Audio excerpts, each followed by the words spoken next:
We are live. Good afternoon and welcome to the February 4th regular meeting of the East Hampton Town Board. Carol, would you please read the roll call? Councilwoman Burke Gonzalez. Present. Councilman Lees. Present. Councilwoman Overby. Here. Councilman Bragman. Here. Supervisor Van Scoyac. Present. Please join me in saying the Pledge of Allegiance. I pledge Allegiance to the flag of the United States of America and to the republic for which it stands, one nation, under God, indivisible, with liberty and justice for all. This afternoon, we have 3 public hearings. We're going to hear the 2021 Community Preservation Fund Management and Stewardship Plan, followed by the Promised Land Fire Protection District for 2021, the East Hampton Road Sag Harbor Fire Protection District for 2021, followed by a public portion and resolutions. But today we have with us our town historian, Hugh King. Welcome, Hugh. Hi, thank you, Mr. Supervisor. Everyone has some answers for me for the questions from last week. Should we start with Councilwoman Gonzalez? Sure. So the question you posed was, what First Lady visited Home Sweet Home Museum? And the short answer is First Lady Florence Claim Harding in 1921. The backstory to that is that Gustav and Hannah Buick owned Home Sweet Home between 1907 and 1927.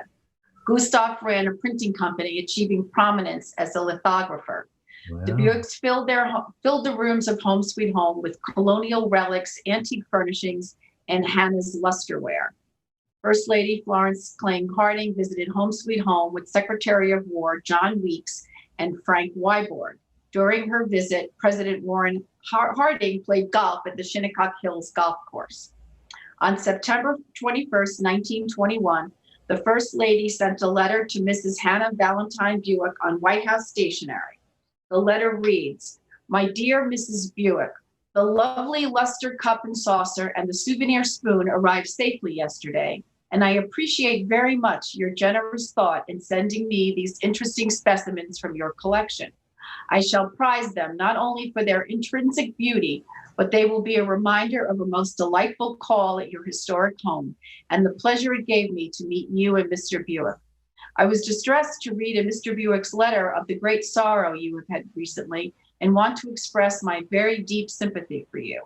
Hoping to greet you at the White House if you are ever in Washington. Believe me, with renewed thanks for your thought and with kindest regards to you and Mr. Buick, sincerely yours, Florence Claim Harding."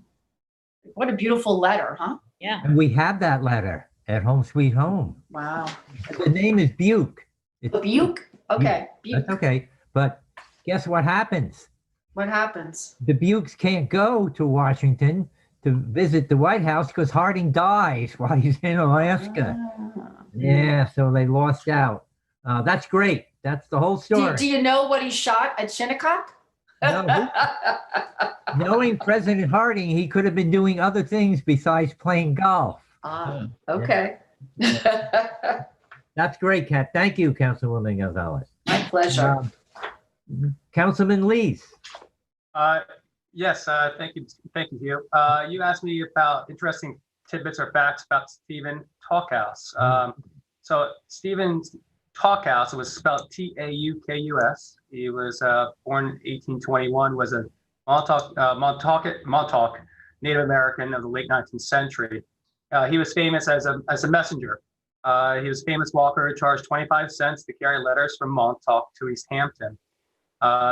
Mr. Talkhouse, as later be called, was a whaler, and it also was the last of the Montauk sachems.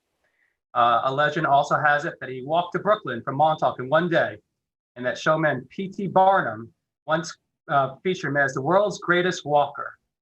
This is according to the historian John Strong.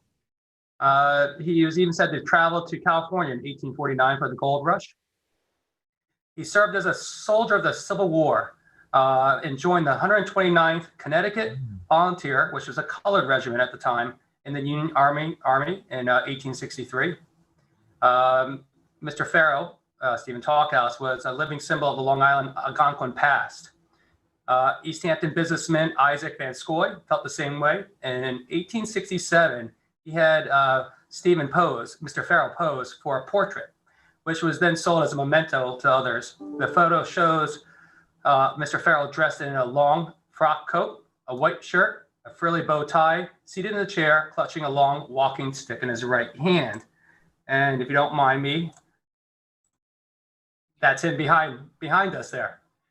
Oh, At yeah. the Stephen Talkhouse. That's the picture we see. That's my wife and my dad at funner times at the Talkhouse. Stephen Talkhouse is buried in a small Indian burial grave in Montauk off East Lake Drive. The community was known as the Indian Fields. Unfortunately, it did not survive long after Mr. Farrell's death. In October, after his death, a Brooklyn businessman named Arthur Benson, who dreamed of deep water ports and railroad facilities, bought Montauk at an auction. He declared title, and evidently not wanting the Montauks living in the middle of his dream, Mr. Benson's agent offered a small amounts of money for the Indians to move and introduce them to different areas in town. Unfortunately, Mr. Benson, as we all learned yesterday, some of his purchases didn't go right for the town in the end. I wanted to let everyone know that the Stevens Talkhouse was opened in 1970 by Albert Pontic and Terry Butler, live music venue, and Mr. Peter Honerkamp is still running it to this day in the same tradition.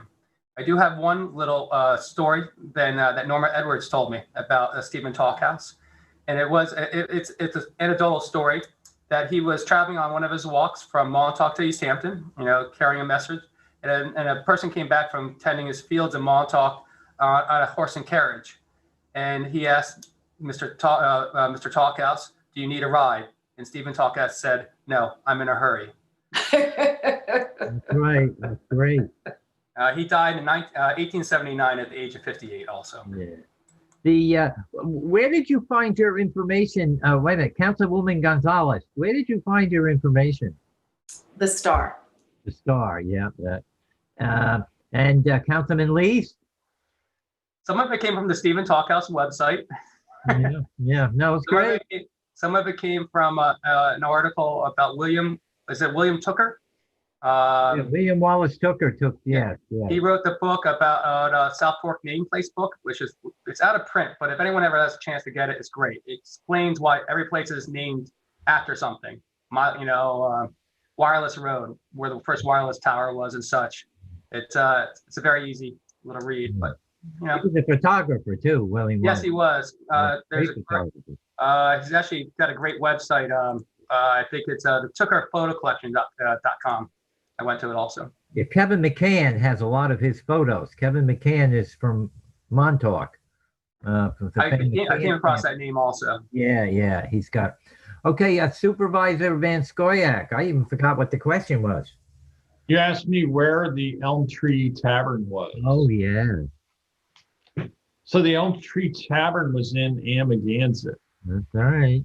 And it was, the proprietor was Frank J. Eck. And it was a place that rented cabins and cottages, and they had good food and good times and fun for all, according to their advertisement in the 1948 edition of the East Hampton Star. It was on Montauk Highway, would later become known as Martell's, followed by Oceans, followed by Pacific East, followed by demolition and purchased by the Amagansett Fire Department. Right. Over that property. Did you actually play at all those places? You know, I didn't play at all those places, but I did frequent a couple of those places. Yeah. Well, you know, the Elm Tree Tavern was also partly owned at one time by a guy named Peter Frederico, who owned a place called Jungle Pete's. Jungle Pete's, yes. Which became Wolfie's, which became Springs Tavern. And you know, the Elm Tree Tavern was welcome to all. You know what I mean by that? Yes, I do. In fact, when I was doing my research, I talked to a Bonneker who was old enough to remember it, and he said that was a place you could go where nobody would bother you, if you know what I mean, and you could get a beverage maybe before you were of age.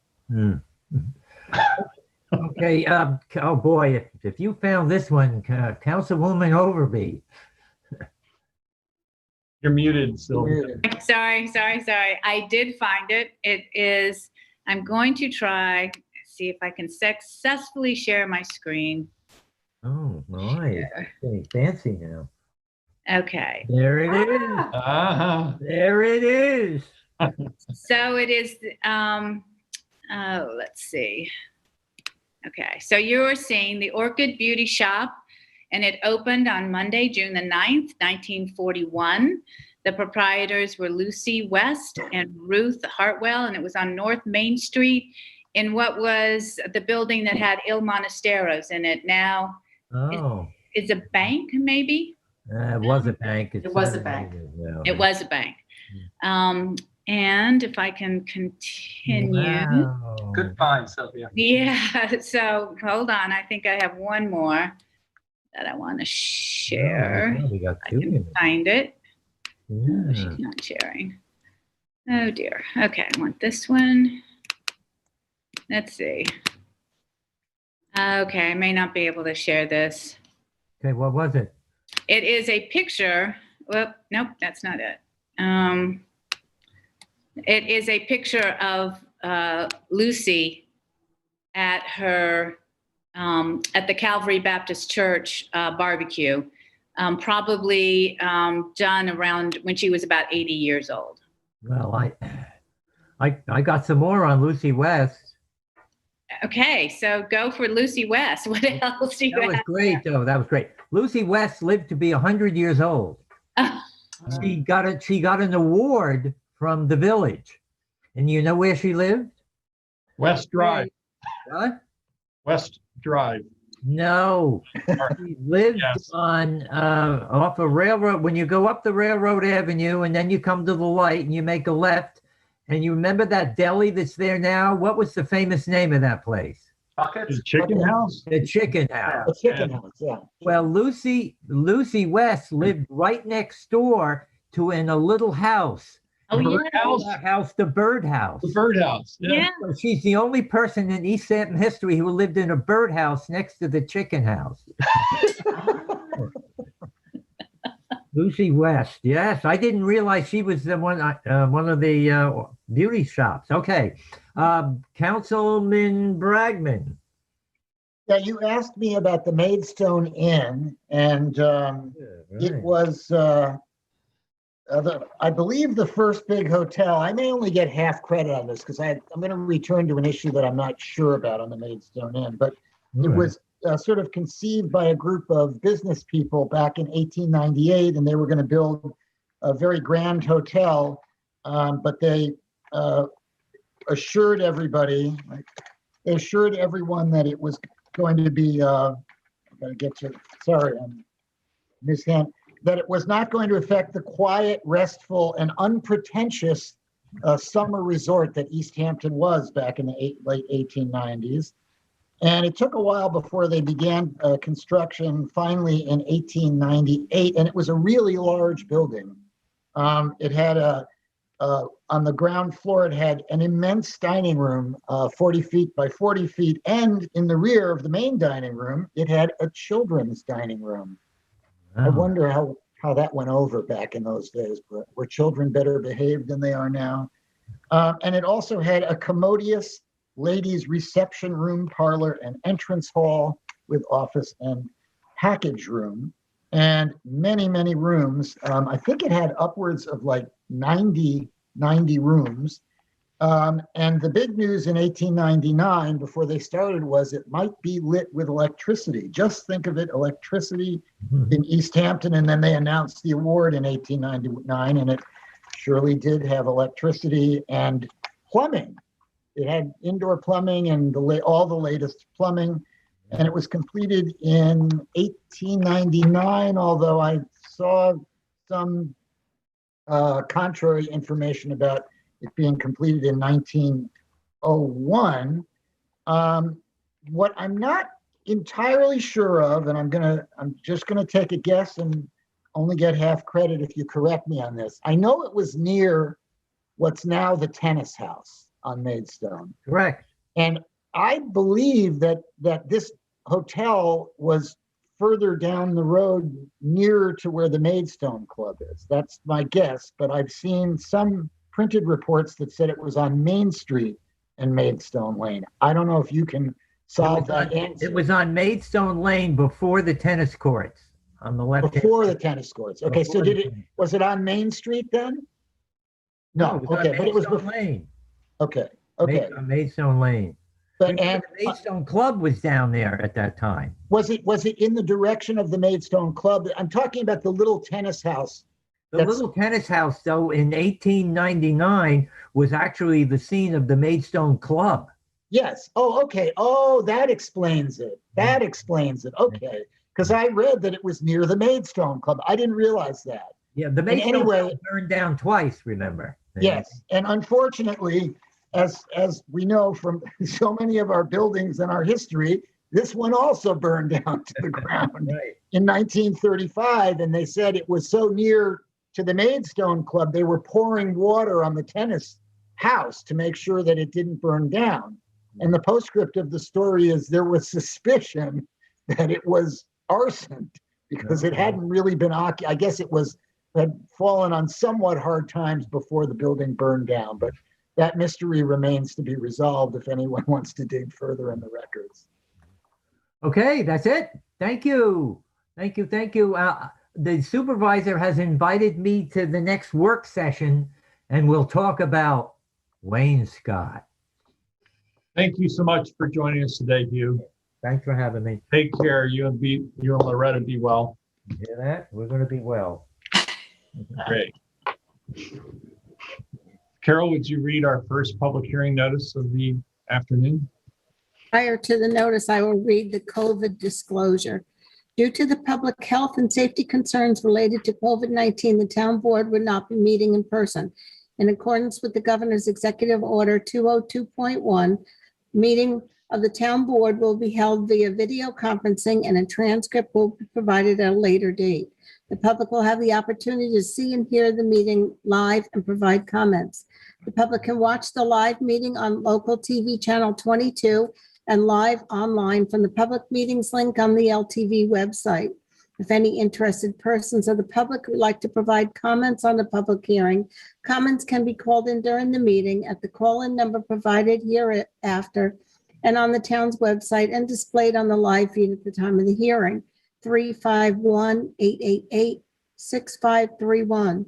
Pursuant to the requirements of the executive order of the governor of the state of New York, the transcript will be prepared of the public hearing and a copy shall be filed with the town clerk and placed upon the town's website. And comments will be accepted in writing by the town board to be received by email to cbrennan@ehamptony.gov or by mail to the town clerk, 159 Panago Road, East Hampton, and actually received by the close of business or 1 week after the posting of the hearing transcript, whichever is later. Please check the meeting agenda posted on the website for any changes to the instructions to access the virtual meeting or for updated information. Notice is hereby given that the town board of the town of East Hampton will hold a public hearing at Town Hall on February 4th at 2 p.m. or as soon thereafter as this matter may be heard, to consider comments of all persons on a proposed M&S plan for Community Preservation Fund acquired properties within the town. The full text of the M&S plan is available for inspection at the office of the town clerk, 159 Panago Road, East Hampton, during regular business hours of 9 a.m. to 4 p.m. Monday through Friday, exclusive of holidays, as well as on the town's webpage, www.ehamptony.gov. Click on the Land Acquisition and Management Department and then on Plans and Resources in the sidebar. Thank you, Carol. And we have Scott Wilson, who's our Director of Land Management here to give a very brief overview as to the CPF Management and Stewardship Plan for 2021. Excuse me, Mr. Supervisor, if I just may interject, Carol read the phone number incorrectly. I just want to make sure that it's explained in case there's someone visually impaired. The last 4 digits are 6331, not 6531. It's 351 888-6331. Correct. She had said 6531, just to clarify. Thank you, Michael. And Scott, if you please. Thank you. Yep, Continue. I do have a few comments here. So the creation of a management and stewardship plan is a requirement of Town Law 64E, which states in part, each town board may also adopt a management and stewardship plan for interests or rights in real property acquired pursuant to this section. No monies from the fund shall be expended for management and stewardship except as provided in said plan. All of our properties need some form of stewardship, be it posting of signs, clearing up debris, or reconciling encroachments, and therefore, each year we update and submit a new management and stewardship plan. In fact, this is actually the 13th edition. For 2021, we have a stewardship budget of $477,848. We have acquired interests or rights in real property for 454 parcels, with 11 more in contract, representing some 2,250 acres. Well, we accomplished the vast majority of our stewardship work in-house. So we create a baseline document, which documents the parcel as it exists at the time of acquisition. We help create management plans as necessary, and we regularly monitor all CPF properties for encroachments, dumping, or other issues. Beyond in-house management, the proposed plan discusses any known projects along with associated expenses. There are 7 significant projects so far projected for 2021. They are demolition of structures at the Brooks and Park property on Neck Path, demolition of structures at the Avalon property, 136 Second House Road, demolition of structures at the Phillips property, 395 Panago Road, demolition of structures at the Downs property, 958 Fireplace Road, the creation of a multi-user trail at the Buckskill Meadow property, 138-148 Buckskill Road, removal of bamboo and restoration at the Maloney property, 888 Fireplace Road, and last, wetland restoration and stormwater abatement at 81 Ocean Avenue in the village.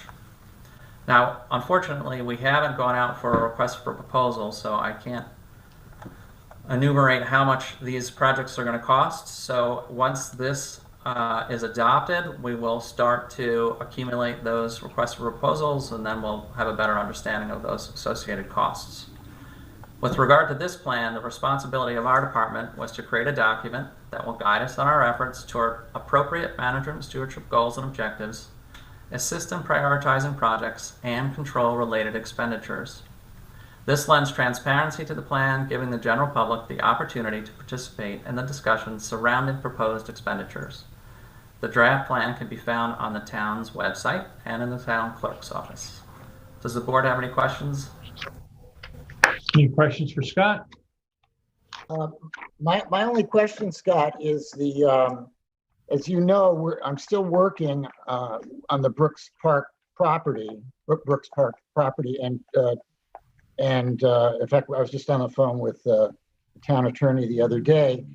So your inclusion of the demolition of the structures, I presume that voting for the management plan is not a vote to undertake that action, is it? It will take an RFP and I assume a separate resolution? Yes. It's more of a placeholder. I mean, it's a project that can occur in this calendar year. It doesn't mean that it will actually happen. We've carried projects forward for several years at a time. It depends, on the actions of the town board whether we actually proceed with a specific project. I believe that specific project mentioned by the councilman was actually scheduled for demolition 8 years ago when the property was first acquired. So it's been on the list, I think, for some time. Okay. For some time. Yeah, I'm aware of that fact that it's been around for that long. Okay, I just wanted clarification on that because I am working on that. Thank you. Any other questions for Scott Wilson? Thank you, Scott. Are there any callers regarding this hearing on the M&S plan for 2021? Michael? No, there are no callers on the line. I'll entertain a motion to close. Motion to close? Can I ask Scott a question first? Sure, Kathy, go ahead. I thought maybe Mr. Buda would call in because when this was presented at the January 19th work session, he had said that it was approaching the 10-year anniversary and that the project plan hadn't been reviewed since 2011. And we normally do review it every 5 years. And I was wondering, what does it take to get the ball rolling on getting the project plan reviewed? Well, so just to be clear, I mean, the management stewardship plan is separate and apart from the project plan that you're referring to. The project plan, right, it's supposed to be updated at least once every 5 years. I actually presented to the then town board that we were indeed working on that update, which we were, through various complications and changes in various departments. This is a planning department document, even though it's directly related to the Community Preservation Fund monies and acquisitions. And we have been working diligently with that department to bring something to the town board. I'm actually hopeful that in the next week or two, we will present the board with the next iteration, and then we'll talk about it at a work session, and then ultimately bring it for public hearing. Terrific. Thanks, Scott. Any other questions for Scott? Thank you very much, Scott. Again, Michael, do we have any callers on this hearing? No, we do not. In fact, I'm on the phone of LTV right now just to make sure it's functional, and we do not. Thank you, Michael. I'll entertain that motion once again. Motion to close. Second. Excuse me. All in favor? Excuse me, Mr. Supervisor. We just got a caller this exact second. All Okay. right, let's take, we'll hold off on saying that we've closed it until we hear from that person. Okay, the last 4 digits are 8764. Unmuting now.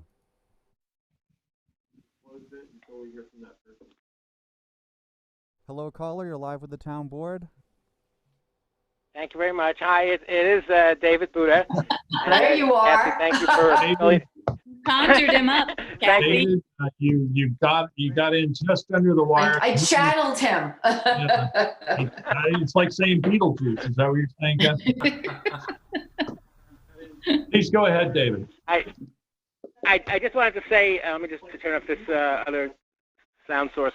I just want to echo Kathy's comments, but also in light of the recent yesterday's appellate division decision, I think that you may very well need to plan on making CPF acquisitions on some of the beaches in the town, and it would be really prudent to get to work on laying the groundwork for doing that and including it in a updated project plan for CPF acquisitions.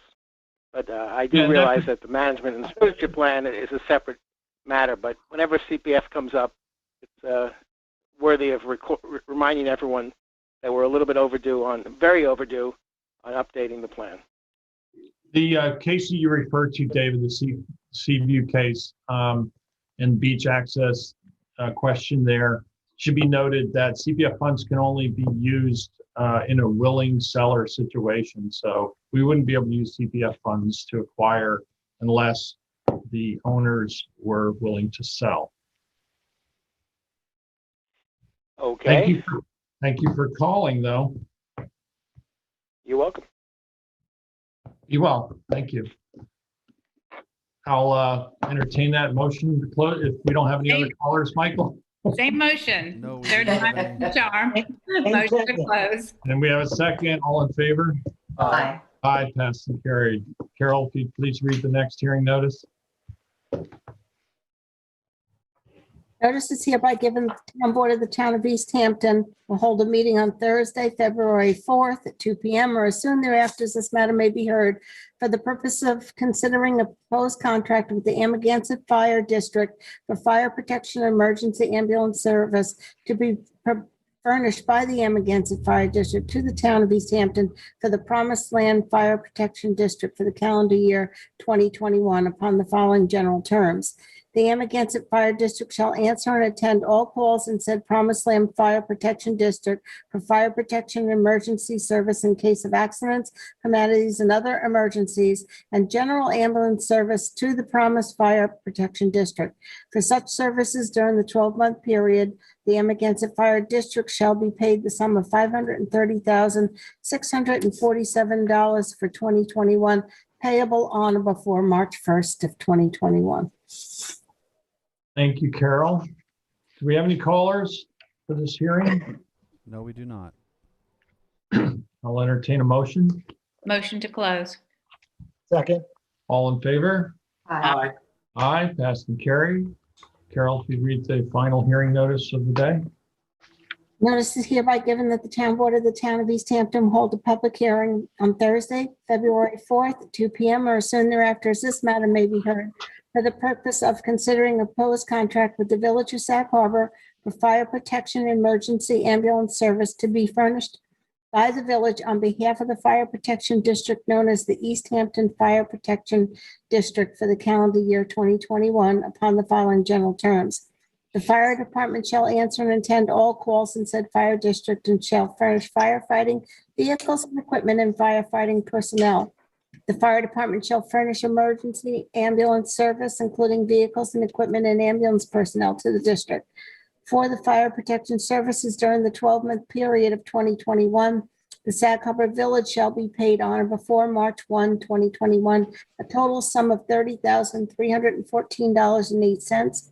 And for ambulance protection services during the 12-month period of 2021, Sag Harbor Village shall be paid on or before March 1st, a total sum of $17,289.06. And for such funds, the fire department shall be paid directly the total sum of $5,252.83 on or before March 1, 2021. And the ambulance corps shall be paid directly the sum of $1,910.08 on or before March 1, 2021. The town's total cost for fire protection and ambulance services under the contract is $47,603.14. Thank you, Carol. Michael, do we have any callers? No, we do not. I'll entertain a motion to close. Motion to close. second, All in favor? Aye. Aye, passed and carried.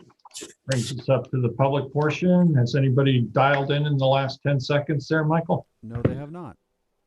Okay, in that case, we will move on to resolutions. Kathy, you have resolutions to offer? I do, starting with Resolution 2021-203 is the warrant to the claims total for 2020, $1,252,996.47. The 2021 claims total $1,216,615.44. The utility warrant for 2020 totals $12,724.80. And the utility warrant for 2021 totals $30,883.58. Second. In favor? Aye. Aye. 2021-204 is to retain Tyler Technologies, Inc. for calendar year 2021 to provide licensing and support services to support the town's finance, accounting, and internal audit, human resources, and purchasing offices. The total for the year is not to exceed $114,793. 80% of that fund, that number will be in the A fund and 20% to the B fund. Second. All in favor? Aye. Aye. 2021-205 is a budget modification for human services in the amount of $960 to pay off rental and maintenance and telephone. Second. All in favor? Aye. Aye. Passed and carried. 2021-206 is a notice for bidders for the roof replacement for the Maidstone Pavilion as bid EH21-006. The bid is available February 4th, 2021. The bid is due back February 25th, 2021. They can contact our purchasing department at East Hampton Town Hall at 631-324-4141. Second. All in favor? Aye. Aye, passed and carried. I have bid 2021-207. This is a notice of bidders for EH21-008 for annual traffic signal repair and maintenance contract. The bid is available today, 2/4/21, and the bid is due back on February 24th, 2021. Anyone has any questions that, please contact our purchasing department at the town of East Hampton at 631-324-4141. Second. All in favor? Aye. Aye. Carried. Resolution 2021-208 is to create accounts for HCV, that stands for Housing Choice Voucher, for COVID-19 administrative fees for 2021. So this is creating the accounts and then moving money into and decreasing money from some. So for 2020 budget modification as follows. The federal aid housing choice voucher CARES Act is decreased by $41,943.33. And the housing care, this is still in 2020 budget, housing choice voucher COVID-related expenses is decreased by the same amount, $41,943.33. And the 2021 budget modification increases the federal aid housing care voucher CARES Act by $41,943.33. And the housing care voucher for COVID-related expenses for 2021 is also increased by $41,943.33. Second. All in favor? Aye. Passed, carried. Thank you, Sylvia. Resolution 2021-209 is a notice to bid, EH 21-007 for the supply of Jet A fuel and low lead gas at the airport. The bid specs are available at the purchasing office or through Jeannie Carosa as of February 4th, 2021, and the bids will be opened on February 28th. Excuse me, 25th, 2021. Second. All in favor? Aye. Aye. Aye, passed, carried. Thank you, Jeff. Resolution 210 is to appoint part-time automotive equipment operator James Hamill at an hourly rate of $20.95. Second. All in favor? Aye. Aye. Aye, passed and carried. 211 is to appoint seasonal snow removal driver from the Highway Department, George Goltzos, and that is for the snow removal at a rate of $25 per hour, effective retroactive to January 30th, 2021. Second. All in favor? Aye. Aye. Aye, passed and carried. Resolution 212 is to appoint volunteer student intern Nina Gonzalez to the East Hampton Town Police Department, and that is effective from February 8th, 2021 through and including May 21st, 2021, committing to a minimum of 90 hours for 3 college credits. And thank you, Nina. Second. All We in get a favor? roll call, Carol, please. Councilwoman Burke Gonzalez, Recused. Councilman Lees, Aye. Councilwoman Overby, Aye. Councilman Bragman, Aye. Supervisor Van Scoyac, Aye, passed and carried. 213 is a payout, the resignation of Don Koth. This is the result. Finance Office is authorized to issue check through payroll from the appropriate payroll account for accrued vacation time in the amount of $7,990.11, accrued sick and personal time in the amount of $10,771.29, for a gross total of $18,761.39 payable to Don Koth. It's final payout. Second. All in favor? Aye. Aye, passed and carried. 214 is established a standard workday and reporting for newly elected and re-elected and appointed officials for the New York State retirement system. Second. All in favor? Aye. Aye. Aye, passed and carried. 215 is to approve the revenue sharing agreement between the town and the town trustees for the host community agreement payments.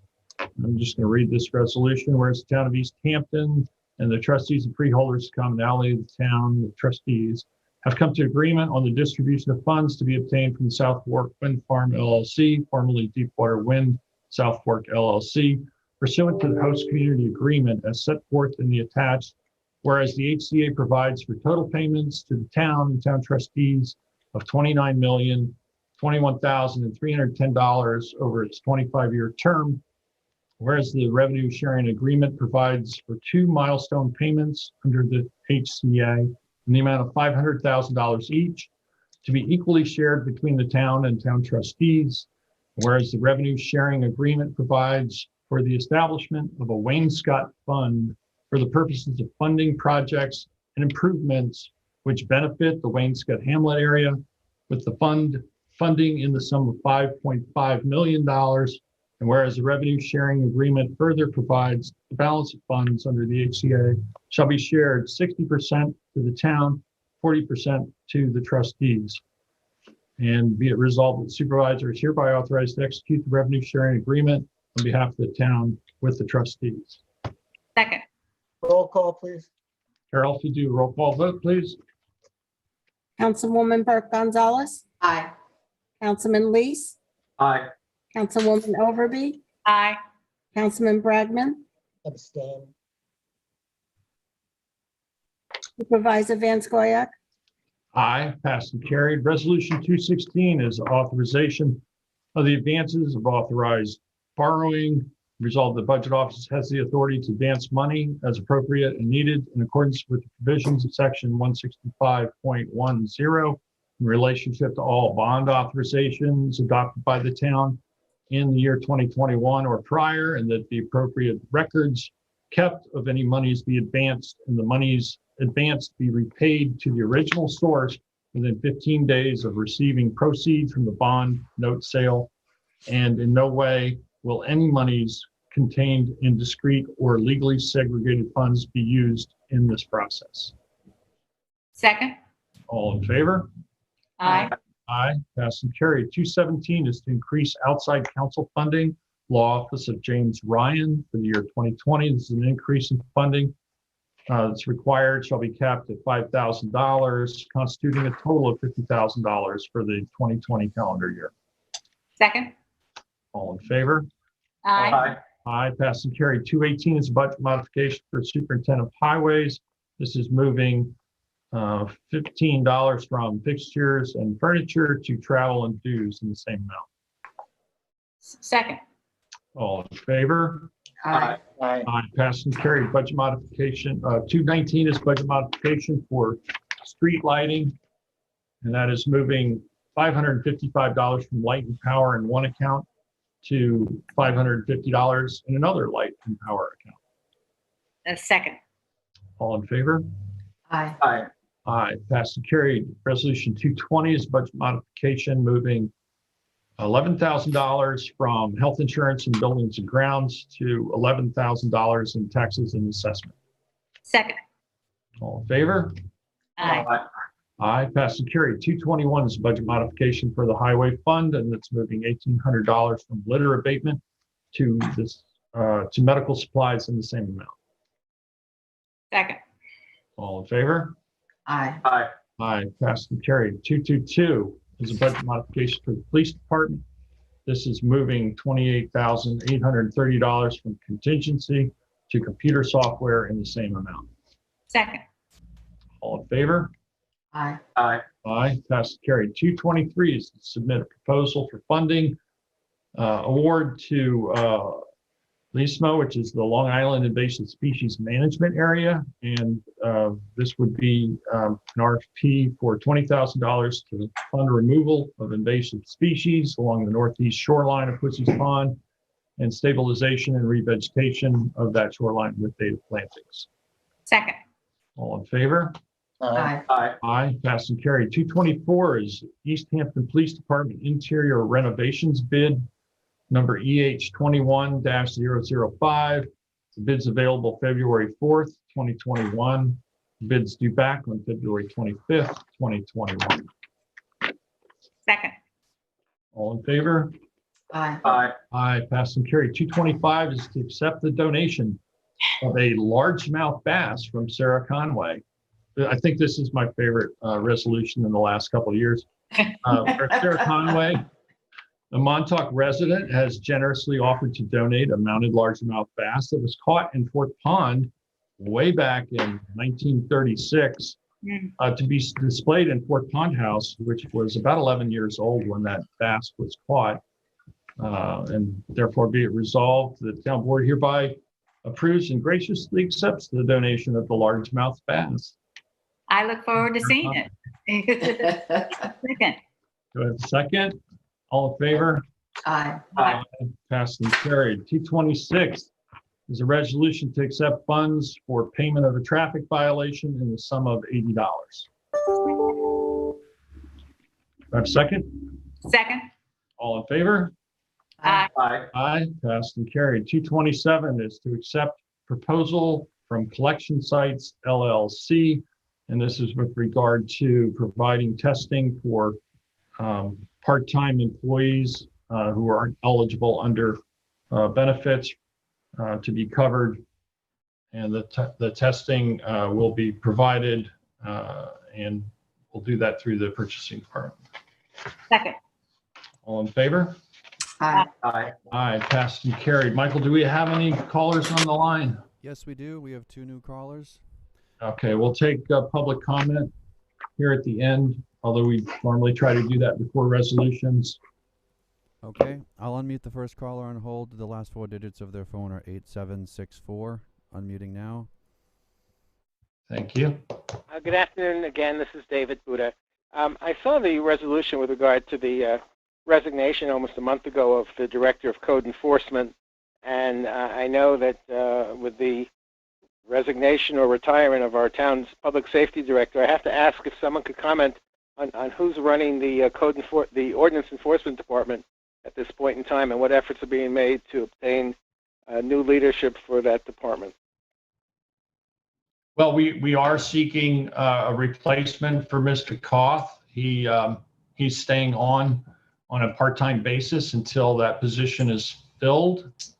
So it's under his direction. I see. Okay, so he is. That was another recent resolution, changing his status to part-time. So he is continuing, and there will be continuity until Yes. his replacement is chosen.